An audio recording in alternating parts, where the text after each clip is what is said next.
আলহামদুলিল্লাহ আমি এমন একটা স্বামী পেয়েছি যে আমাকে ভালোবাসে, আমাকে কেয়ার করে, আমাকে অনেক যত্ন করে। আমার একটু মন খারাপ হলে যে পাগল হয়ে যায়।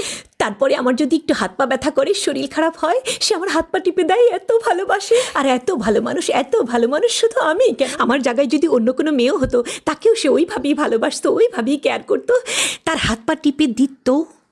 মানে আমি ছাড়া অন্য কোনো মেয়েকে বিয়ে করলে সে আমি ছাড়া কি অন্য কাউকে ভালোবাসতো? তার হাত পা টিপে দিত, তার কেয়ার করতো, তার যত্ন করতো, অন্য কাউকে ভালোবাসতো? এটা কোনো কথা?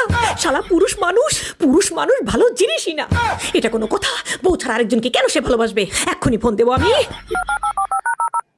হ্যালো হ্যালো জন। এই শোনো, তোমরা পুরুষরা আসলে ভালো না, বুঝছো? তোমাদের স্বভাব চরিত্র চেঞ্জ করো। লজ্জা করে না নিজের বউ বাদ দিয়ে আরেকজনকে তুমি ভালোবাসতে যাও? কি বলো, কি হয়েছে? চুপ করো। কি আর বলবো, কি আমার হয়েছে? আমার চিন্তায় তোমার জন্য অন্য মেয়ে মানুষ আসলো কেন?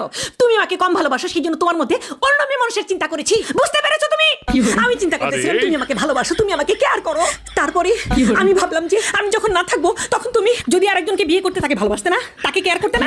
তো বউকে ভালোবাসবো না, কেয়ার করবো না? কি এত বড় কথা?